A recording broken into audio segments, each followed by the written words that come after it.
Right, hello at home. Welcome to episode 12 of the Milner Field House History and Discovery podcast. And tonight we have a very special treat. Obviously, we've got all four of us here. And this is the 12th episode, the Dirty Dozen. We've got a lot to talk about, so let's get on with it. Right, so hello.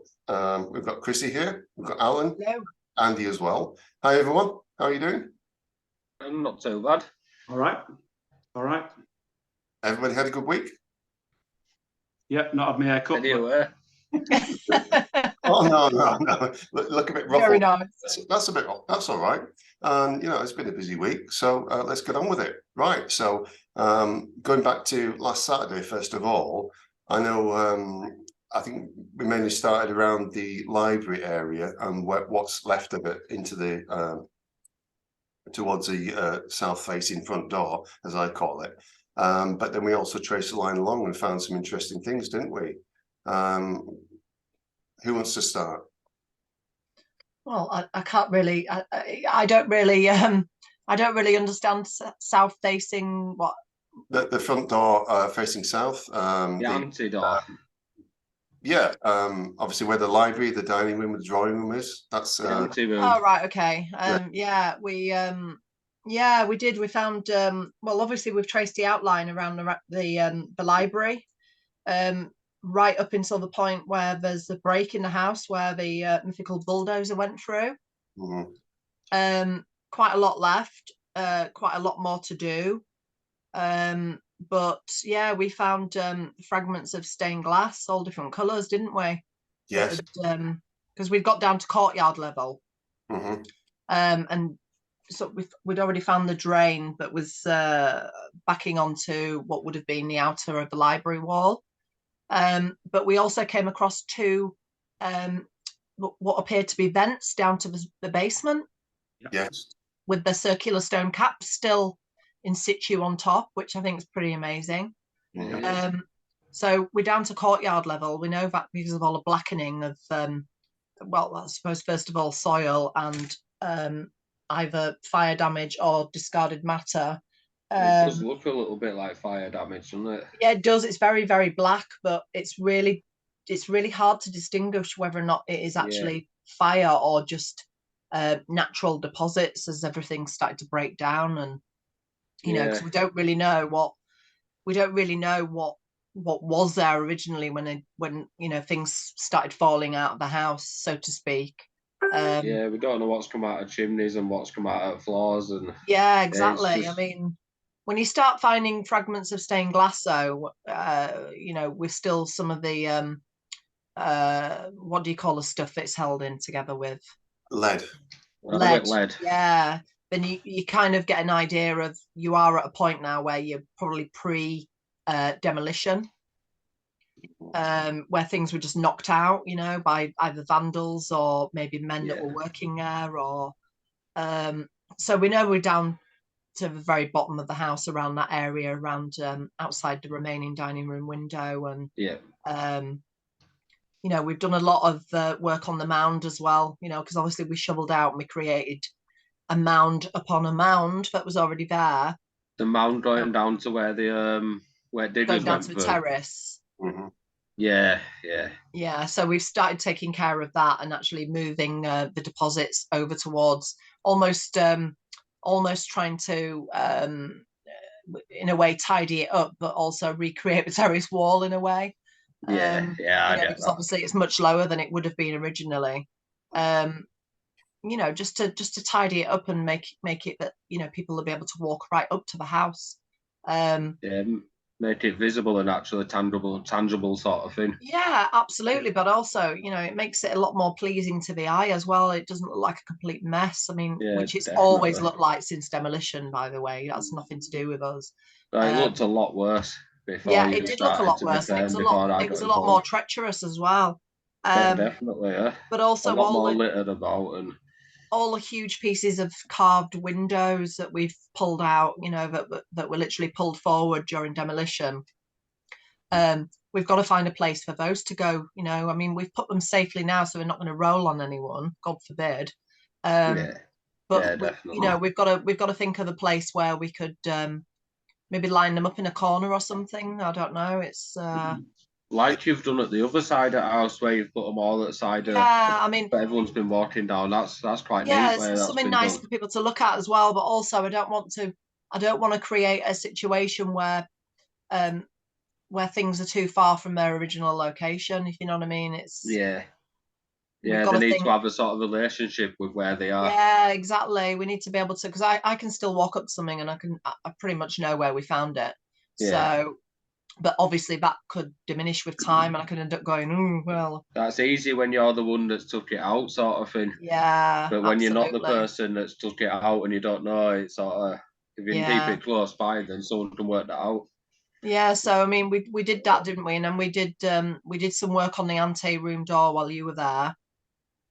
Yeah, And that was quite good. I enjoyed that. it was actually, because you dug out a lot, and that enabled me to collapse in parts of the into the doorway, and that's where we found that huge piece of carved, I presume, archway, in that really light light coloured grey stone, colour, wasn't it? Yeah. like very light grey, wasn't it? Don't know what sort of stone that is. Well, it's probably granite limestone. I think we got that out just I think that's what you just said before at we the got time. there, Alan, and it was one little bit of it being washed by the rain, but the other half was like muddied. So, But you would guess it was interior stone back in the day, wouldn't you? yeah, Not and that way. Yeah, it's sort of interior, exterior, wasn't it? That though, so it's set within the doorway. Well, So yeah, it's sort of interior and exterior at the same time. Yeah, It's it was a bit of a weird thing. huge that arch porchway, wasn't it? And it was quite a deep porchway as well. So you know, it wouldn't have got weathered so much like the rest of the house. So no, definitely not. Even on that front of the house, it still wouldn't have got weathered that much. Right in the elements in it, that side of the house, but yeah, 100%. not on top of the hill. Yeah.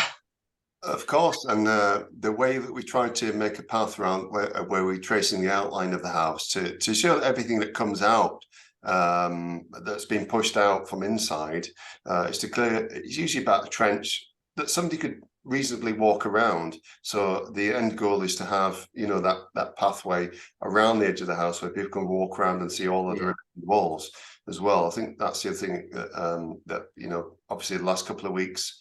When we've been up there other days, like Chrissy and I have tried to do, and Thomas has been up as well a little bit, and Andy too. So we just try to keep it like as a kind of sized pathway where people will be able to eventually go all the way around, because the mounds, it'd be amazing that. the mounds and the trees are just obviously things we've got to work around. So. Like in my old time of knowing that place, you'd never been able to walk around the outline of building and know exactly where you are. Well, you didn't know where it started, really, did you? We didn't realise the house was set so far back, especially on the courtyard side. Yeah, that's really deceptive. Fact, yeah, you didn't know where it started. You think the courtyard's actually really big, but the courtyard's actually quite small. Well, I think it's bigger now that we know that the house is set further back than what we. The courtyard's still smaller than I thought, though. Yeah, but I thought the courtyard was enormous. It's not. About the courtyard. I think the courtyard would look a lot bigger if those trees weren't there. Oh, yeah.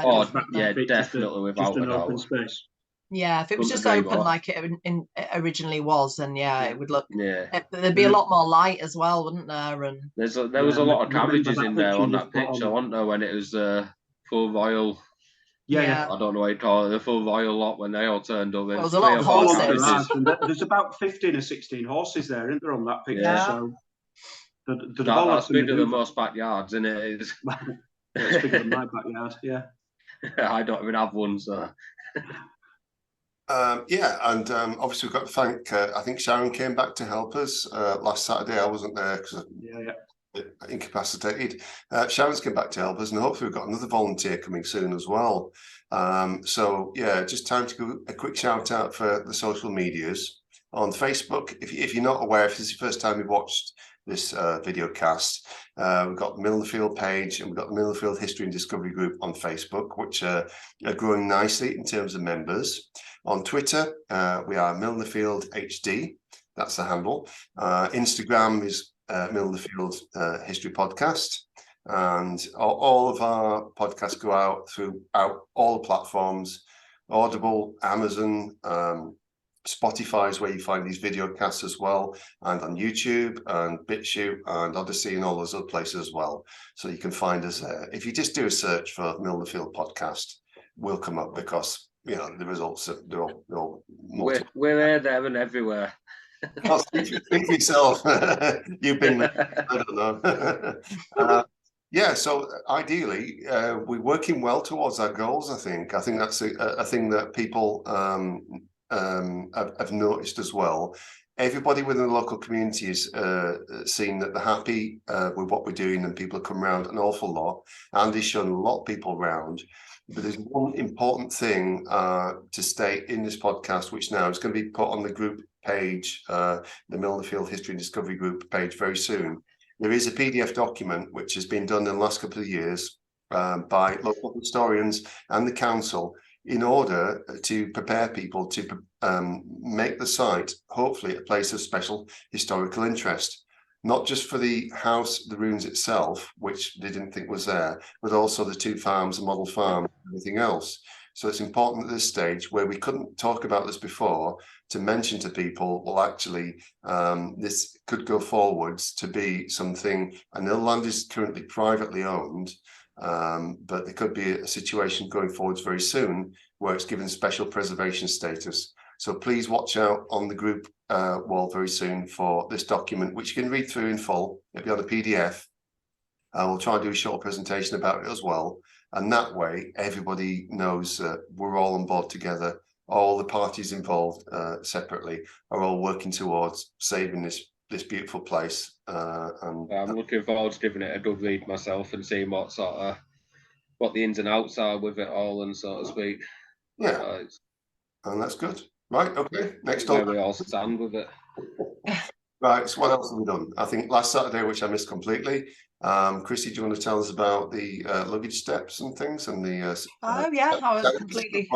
The cellars? I've completely forgotten that. I was like, what? How could you forget a bit of the house? Well, I can't really remember last Saturday, to be honest with you. It's a bit of a blur. I don't really know. I can, because I went round. I got there early. Because you get there at 8 AM now, and it's actually partially light. It's not like being there in darkness. I got a message from, I think, David first, and then Chrissy, to say one had backache and one had you'd overworked. Oh yeah, I wasn't going to come, was I? Yeah, so Chrissy had overworked. You'd done too much. You'd been there pretty much every day the week before. Yeah. So I'd got there. You've been putting some right work in, haven't you? Yeah, by 9:30, I was literally thinking, I'm not going to achieve much by myself today. It was very quiet. Yeah. So I was just about to pack up, and as David just mentioned, Sharon came round with the 2 little dogs. She got her rake out to start on the ivy again, which she's good at. And cool, by the time then Chrissy came trundling down the path, I'm sure you'll agree, Chrissy, it was like a football turnstile all day. It was just an endless stream of people. It was I've never seen so many people. We had a really good day, didn't we? It was after really 4 hours when I'm not there. It was nearly 4:30 when we left. And Sarah was going to disappear at 9:30 AM. Yeah, and I wasn't going to get I've there. never seen so many people. That's really cool, is that? It shows how much people cared about the place. And yeah. Oh, it was great. We had a ball. I mean, I can't remember how because I'd given a tour the day before, hadn't I, on Friday, to some wonderful families who brought their children with them. They got involved. Not only did I do a tour, the kids were so fascinated and like enthralled by the history and what you can see now. That was brilliant. That was a breath of fresh air. It absolutely sparked a light in me, because I mean, to be honest with you, with the kids these days, I just kind of think, whatever. It's a breath of fresh air, isn't it? But these kids were just like kids from 1974. It was just absolutely fantastic. They weren't only interested and fascinated, they were young. Really young. 4-year-olds asking pertinent questions. It was really good. Absolutely. I guess it goes down to... When I was that age, I wasn't interested in the place. I was interested in playing about in there. I wasn't interested in the history and stuff when I was there. Well, I guess it goes down to parenting. That's all I can say. But they were wonderful, and their dad actually... Their dad, we were digging down the, so you stood in the courtyard, you stand where the porch is, and it's to the left where the clock tower was, and then obviously down towards the side of a house that was domestic before, I'm not talking kitchen just wing. When it knocks onto domestic wing. Yeah, where the butler's window is, right at the very end. Yeah. We were a bit further up because I was determined to try and find this alcove in the house, this luggage It's there entrance. somewhere. It was like some mythical thing. I didn't know where It's it was. been mentioned for ages, hasn't it, that certain bit? Just wanted to know, because a lot of us didn't even know it existed until we spotted something on a photo. Mm. And it's a few months ago, wasn't it, when it got spotted on a photo? Yeah, it was well before Christmas, probably the beginning of autumn, actually. It was like September time sort of thing, some roughly around then. But... Exactly. Anyway, some of these little wonders started digging for me, bless them. Good on them, good kids. And they were digging just before it gets to the corner where all those trees are growing, where David had kind of pinpointed with his pendulum that was something there. And we were a bit fearful that the trees had grown over what I was thinking was the steps. Thankfully, it's just behind them. It turns out the steps are really big slabs as well, isn't it? So absolutely huge. So anyway, these little kids were toiling away while I was doing a bit of digging further up, and we were just there with trowels and things and our fingers and like pulling the soil back, and then I think it got towards the end of the day and I saw what we'd found and we were so excited, and it looked like a step, and I was like, oh my God. It's there. And I thought, I can't do any more today, so I'll just have to wait until tomorrow. And then obviously Saturday came and I didn't think I was going to get there because I literally was, stiff as an ironing board. It was awful. But as soon as I did get there and I got stuck in, lo and behold, three steps. Oh, is it three? I've only seen one in that picture, I think. No, there's 3 steps. One's still very, very buried. I can't wait to see tomorrow. Second one's quite, they're not massive steps, but they're very, very wide, as you would expect. The top one's a massive step, isn't it? The top one's a really big slab, isn't it? It was a luggage entrance, so they should be quite. Yeah. We didn't carry suitcases back then. It was big. I don't even know what you call them. They'd be dragged along, wouldn't they? Like steamer trunks. Yeah, that's right. And the prince's luggage will have gone up them steps. Yeah. The royalty's luggage has gone up them steps. Yeah, it would. Twice. So I found a top step, but of course, in true Milner Field fashions, there's like 3 huge concrete, whatever they are, laying on the top. Yeah. So, but I know from the floor plan that top step goes much, much further back. And on the floor plan, it goes right to the very end where it meets house again. So it's a very, very long top step. It's something to have a good look at that then. Yeah, it'd definitely. Almost like a platform rather than a step, won't it? Yeah. But like I said, the luggage back then wouldn't have been it wouldn't have been hand luggage. It would have been very, very large trunks. They'd have been put on little sack carts to drag them about and stuff. It'd have been boxes really, it'd been leather clad boxes. Hence why there's probably only 3 steps, because any more and it would have been very, very difficult. Yeah, when you look at the train stations from back in them days, they're built in a certain way so that luggage like that can be dragged about and taken to wherever. On the very top step at the very edge, you could make out where the wall was built up because there was a wall around the steps. I don't know. You can still see the mortar of where the stones were fixed. But somewhere under that mound is the entrance to the house, and it's quite a big mound as well. So. It's one of the bigger mounds in it of the area, so it's so there's something preserved under there. Yeah, so there's definitely probably partial remains of the doorway still under there. We seem to find where the bigger mounds are, there's more preservation.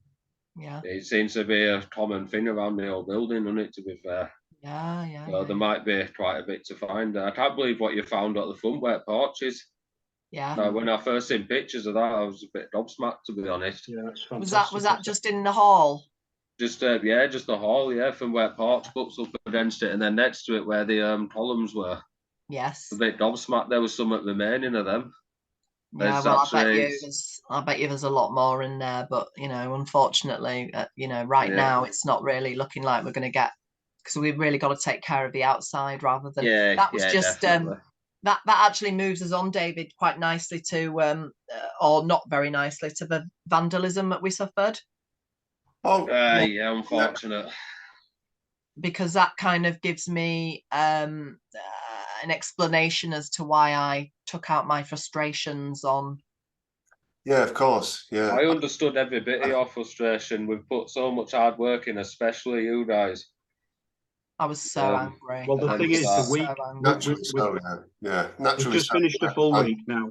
The week before, I went round a couple of lunchtimes, and the pieces of metal that had been salvaged previously from the conservatory, they'd been used to smash up a bit more of the middle of the conservatory.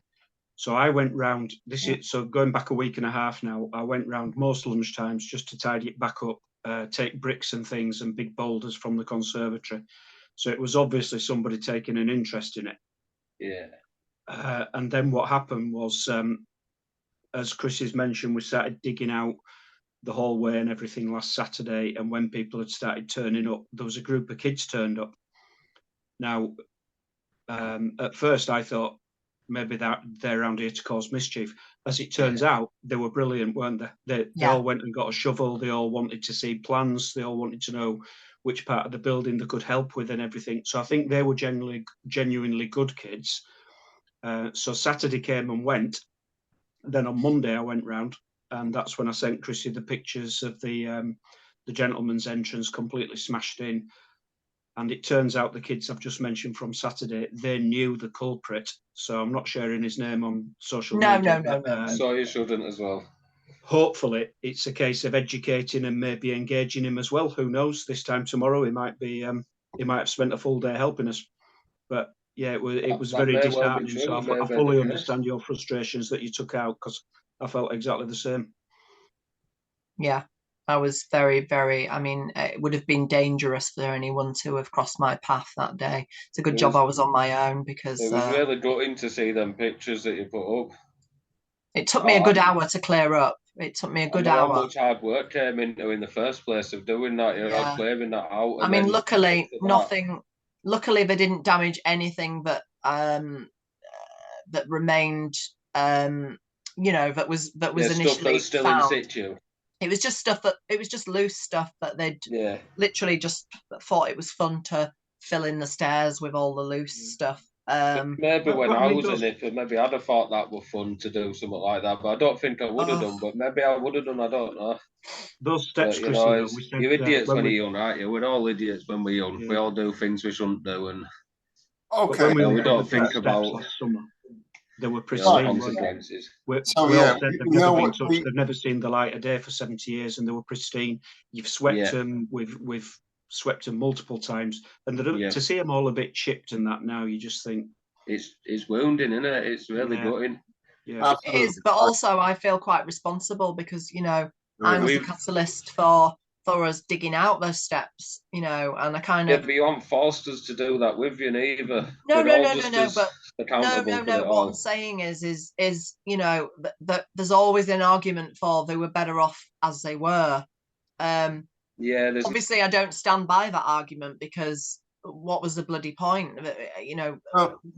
What was the point? It's okay. We've uncovered them. Everyone's marveled at them. We've brought the history back. We've proved that the house still lives, and it's worth preserving rather than it just being looking like a rubble dump. But there's always that little part of me that kind of blames myself for any destruction that happens to anything that I have helped uncover. Because you can't help mindless little kids, can you? Really? No, exactly. And we have to be sensitive to everybody involved as well. And of course, by the means, the fact that something like that happens, you did the right thing. I know if I could have come and done it with you, I've had a trapped nerve in my back and sciatica down both legs, and just fucking really nasty time last week, but I still came the other day and did a little bit. I think what was it, Wednesday or Thursday? Wednesday we were there. Wednesday. Andy came later on as well. So we were just really getting on with things. But yeah, definitely those things, are little trials and stuff like Monday that happened is obviously. We've got to get past all that, but we've also absolutely. But it was also very, very out of the ordinary. For us, It's completely out of the ordinary, though, David. Sorry to cut you off, but it was completely out of the ordinary. Since we started our work, we'd seen a marked decrease in any kind of messing about there, any kind of vandalism, and then to suddenly be sent those pictures by Andrew of this. I didn't even know what I was looking at first. I was like, oh my God. You know, what is this? What am I seeing? And I literally jumped in my car. I think I gave myself an hour and I just couldn't rest. And I jumped in my car and I went straight there. Yeah. On two Sorry, wheels. guys, my electric meter's beeping. I have to bear with me 1 second. Sorry about this. Oh God, I think as well, though, I've been pence in it. I've done the same thing this week. I've been every lunchtime this week, twice today, because I almost lost 2 dogs. But you just feel that sense of responsibility that I wanted to check that everything's all right. Yeah, well, but I keep wrestling with my conscience, like you've just said, because if you think back to the conservatory floor last year, you spent a hell of a lot of time getting rid of soil, leaves, and everything. Yeah.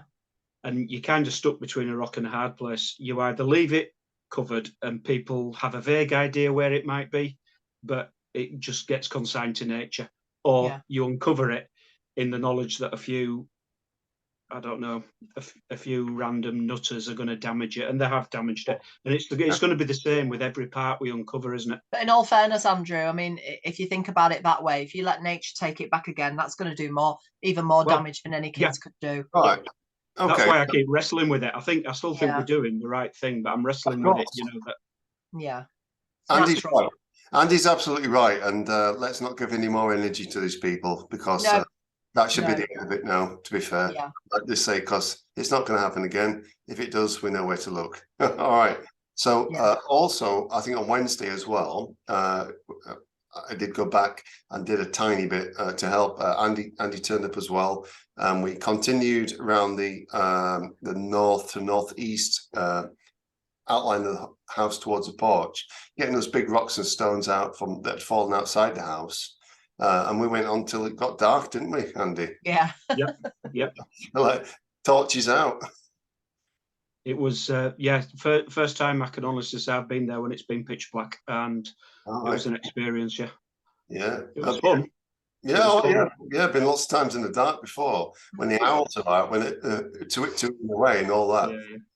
You've got a lot going on in the dark. It's a very, very different place.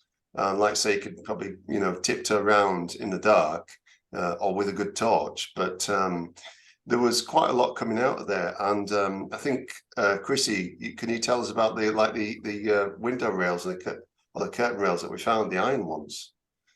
Oh yeah, what was it? It was actually window frame.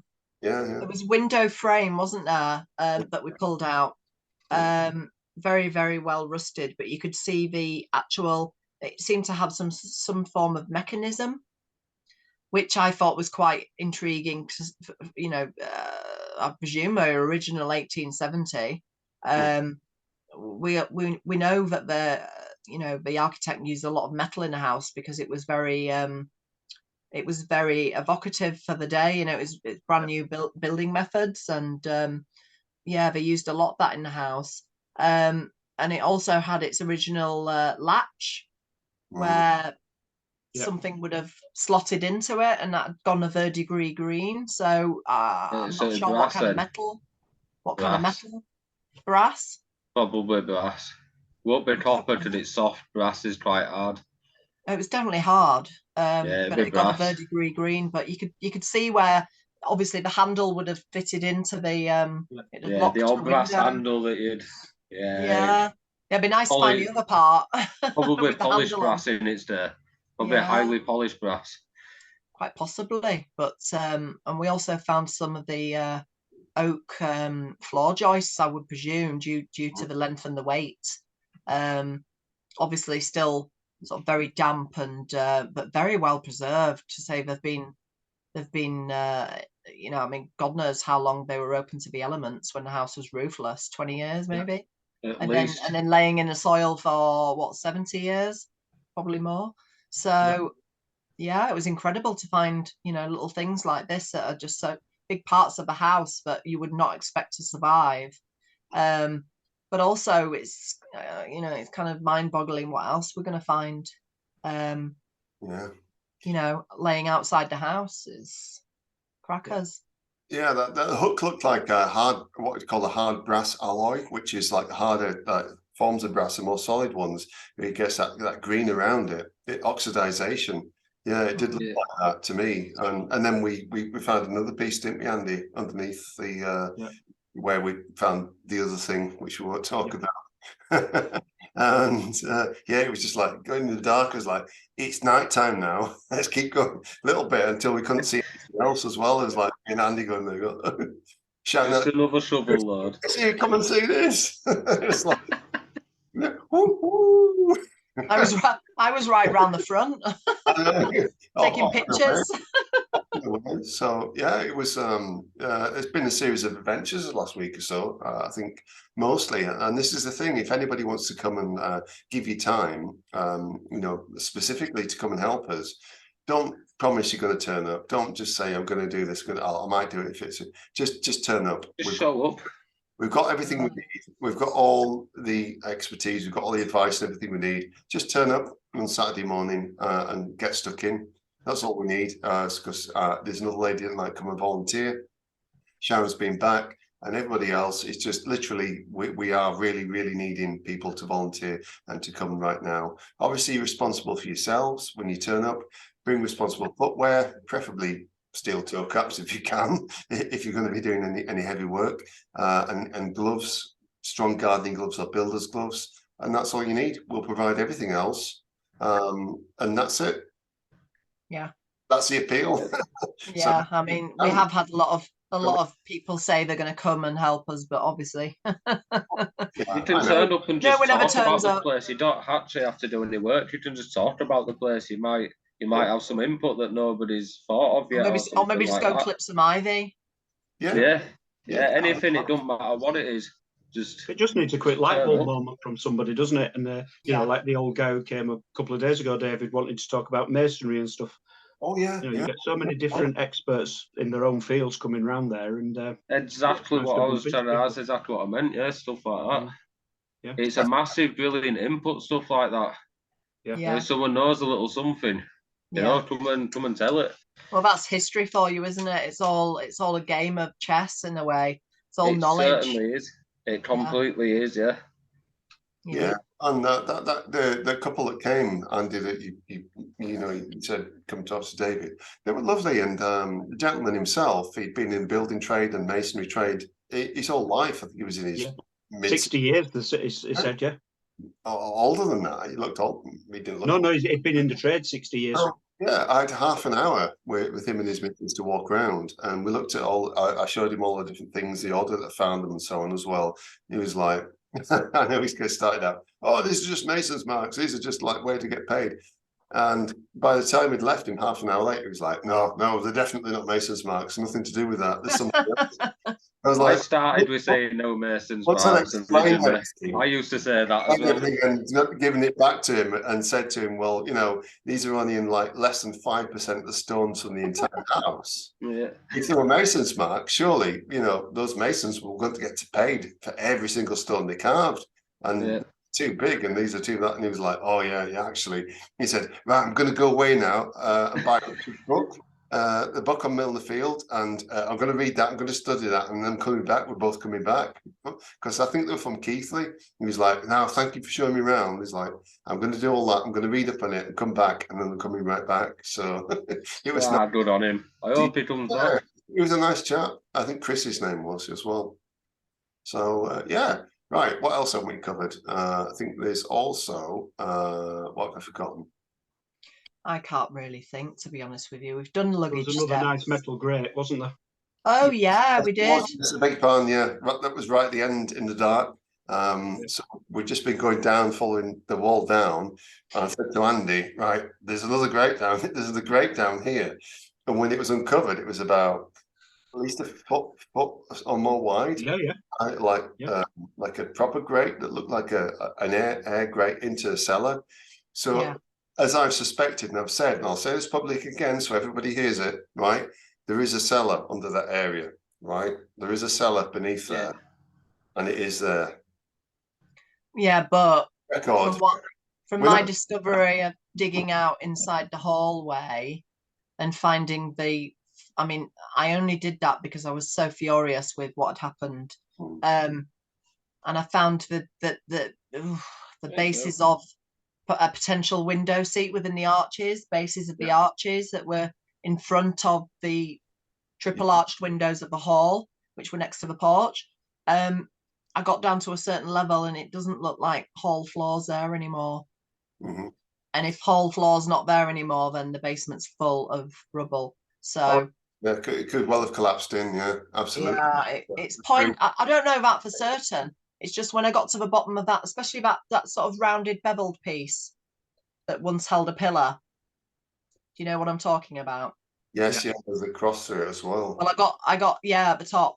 I got to the bottom of that and I could actually put my hands underneath it. And I believe that would have been sat on floor originally. So I don't really, I mean, I don't know, you know, I could be wrong, but I don't think I am. Well, so was there a metal beam in them pictures? Was there a what, love? A metal beam in them pictures. Was it what you're talking about coming through that circular thing? Yeah, through where the pillar. Yeah, there was a support in the middle. Yeah. Yeah, I thought I'd seen one in pictures. Yeah, I've not seen it in person yet, but that would have gone. I presume that would have gone all the way up through the pillars. Yeah, yeah. Well, maybe not. It's don't know, or maybe it was just hard to drill through a pillar, wouldn't it? Back yeah, it might have just been a fixing. It depends whether or not it was just a decoration or if it actually was a support. Yeah, if it's load bearing or not. Yeah, I think not for that one. I think the one that we know. The capital that we know that was sat in the rubble in the 60s. Yeah. That was sort of further on past the hall fireplace going towards through the house. Yeah. Yeah. We know that that's gone because we know it was sat. It's in the first edition of the book.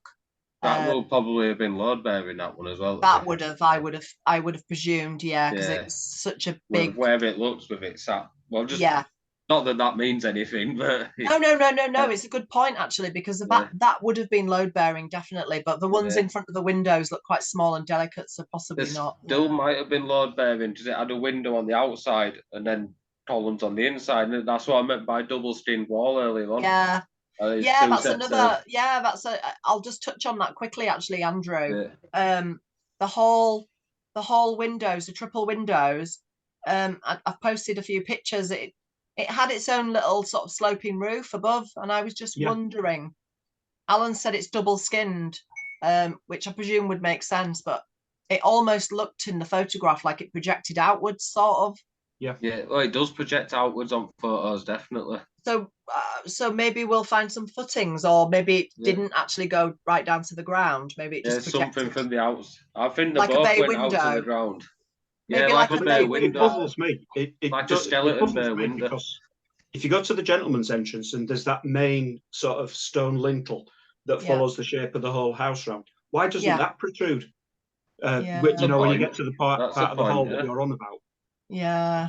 I can never understand why it's just one continuous line. Yeah. That is a really good point, actually. Yeah, that was the staircase hall, wasn't it? As it follows round. Yeah. Yeah, because does it dip back in again? It doesn't, does it? It comes out of the staircase and then back in again, doesn't it? Does it come back in again? I can't remember. God, I should know. It does, yeah. I don't think it does.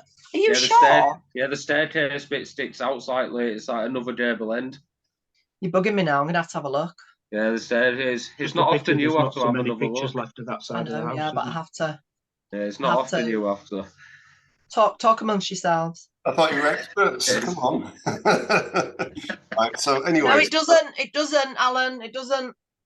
Where the staircase is does. Yeah, but then it doesn't go in again. They're not going on short. It goes back in and short. I don't know if you can. I bet you can't really see that, can you? You can see where it comes out.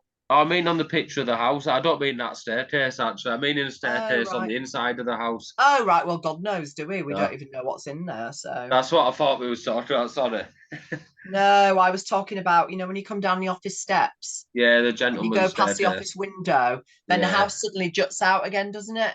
Yeah, that's for the staircase on the inside, isn't it? Yeah, it must be.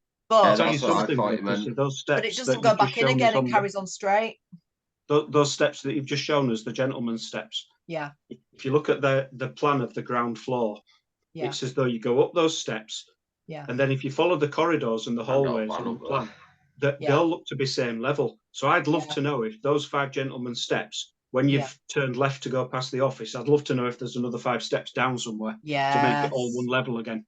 That's good thinking, actually, yeah. Down in the turning room there, actually. Yeah, I don't know, because I don't know. You mean when you go back into the main house? Yeah. From because I would have thought so, because it does seem higher, doesn't it? Yeah. Would it step up into the house itself from there, or? It does seem higher than the rest of like you're going downhill towards the porch, aren't you? And it's very massively confusing. Yeah, massively it's confusing. Downhill actually from there, isn't it? To be honest. Hey, so we've got a fair bit of debate there about different things as well. It's something we have to just to try to clarify this for people at home who've got no idea, and if you haven't been watching, if you haven't seen, it's basically try and come up and see the house and see what's left now as well, and Andy will give you a tour around. Otherwise, I think the floor plan is fairly set solid, and we know where things are. We've always known where the outline of the house, the borderline is to an extent, and now we're actually getting down to revealing it and I mean the upper floors. That's the thing. Going back to the luggage entrance, where those steps are, everything above there is all cleared. So I believe there's even further steps up there in towards, because the ground level would have been above head height above there. So you've got to try to visualize things in 3D and 3 floors high and everything else to see the house as well. Easier said than done. That's the way I look at things and see it that way, is that you're looking upwards as well. The photos are very old and very two-dimensional, will only show things so far. So I think we've all done a remarkable job recently. I know Chrissy's done amazingly well, Andy as well, and myself and Thomas and Alan. So we've all done an amazing job to try to bring this back to people's imaginations as well, haven't we? And I think in that case, given everything that's going on, we're definitely winning, aren't we? I think it's an amazing move forward for the place. It's always been there, and people have always known about it, but now it's actually coming to life, so to speak. Well, it is, again, thanks to Chrissy and thanks to everybody else that's joined in. Definitely. These podcasts, these video casts are all about that. It's about trying to bring that spirit back to life, and I think we do that really well. So, right. Is there anything else that I've missed? I know we mentioned a few things in the pre-chat, but is there anything else that I've missed out on? I don't think so. Not what I can think of. Right, okay. In that case, it's probably a good place to wrap things up, unless anybody's got anything else they want to add or anything else they want to talk about. No. All good. Just if anybody feels like coming down, just get yourselves down. You don't have to have any input. Just come and see what it's. Just come and have a look for yourselves. Yeah, please do. Don't just take our word for it. Have a look for it. Yeah, you'll never find history if you don't look for it. And the amount of people we've had coming back who've been down only a matter of weeks ago, and they're coming back again and thinking, "Wow, you've done so much more." Oh, that's brilliant. Yeah, look at what we could achieve if there was. Yeah, it's lovely. It really is. It's also nice to know brilliant. that. It's also nice to know that the place isn't as forgotten as it once was. Nor are the people that lived there as well. You've sparked so much in people, I know. Well, it's the energy around the place. Told you this so many times. It took hold of me at a certain point, and then I've not been able to stay away. So it's. We all love it, and we're all passionate in our own ways, our own individual. Definitely, without a doubt. And everybody else that comes to that place, they like, even like the kids that come, like I said last week, and the little ones, the toddlers. They recognise the magic of Milner Field straight away. They don't even need to be told. They don't need to be educated. They just literally get in there. And that's the way that all of us have become united to this purpose, for not just doing this video cast, but doing the groups and everything else. We all have our own things to offer. So we all recognise that magic, because it's on a ley line. It's on a natural energy line. Yeah, there's an energy vortex at that south east side of the house. There's wells there, there's streams running up. It's literally an entire mishmash of magical energy. the green man in the forest, the spirits that are around, even down to little cock Robin that comes and watches work. That cock Robin that always turns up. Cock Robin, we're bringing you some cake tomorrow, some Irish. Other than that, right, we're all united in this cause, and I think that's the main thing to say to people is just basically, come along and join in. Don't be afraid to interrupt us, but not too often. But come along, and if you want to get stuck in, then come and get stuck in. You know, don't say anything, just come and do it. You know, and that's that. I know. Can I just quickly put a shout out to Steve? I can't pronounce his surname, but he knows who he is. Oh, he brought me bananas and mini cheddars last week, and I thought that was so sweet of him. Yeah, nice guy. So nice of him. He brought me energy food. Yeah, thank you, Steve. Yeah, thank you for doing it. What a nice fella. He's lovely. Yeah, no, he's a lovely chap. It was nice to meet him. And also, I think the chap was there the other day on Wednesday, Scott. I think he's from Rochdale, but he said he was working up in that area. I know he lived from Halifax, but originally Rochdale. Give a shout out to Scott as well, because I know he watches the podcasts. It was lovely for him to come and ask so many questions and to have a good conversation with him as well. So, yeah, I think that's probably a really good point to wrap things up for tonight. Yeah, I'm really happy. I always loved doing the podcasts with you guys. Just it's so much fun. And then, of course, tomorrow reconvene. I might not be able to still quite do as much as I can, but I'll do my best. You did all right on Wednesday. I'm going to struggle a bit tomorrow. I've got a shoulder that's not working, so. Well, you don't have to do anything. We'll get the axe on it, don't we? I've got an arm. Yeah, chop it off for me. Yeah, there you go. Sparkling personality, Alan. That's why you need to do that. If you hit my leg, we'll right. So, I don't know about my sparkling personality. I don't know what I've done with that neither. All right, your dirty sense of humour. There you go. Well, we need more than axe to get rid I've got that. I never lose that. Right, we'll need more than axe to get rid of those kind of problems, boys and girls. So, it only remains me to ask, to say to everybody, thank you for watching, and to ask you to keep on sending questions in, because I'm slowly compiling them from all the different social media points as well. So we're on Twitter and Instagram and Facebook, and obviously all the podcasting sites. So yeah, we've got a lot of exciting news and things to bring you in future. Hopefully, all going the right way. All for the good of the house, and in future, we'll hopefully have some very, very good news for you all. Right, so it only remains to say good night and night. Bye. Night. Bye.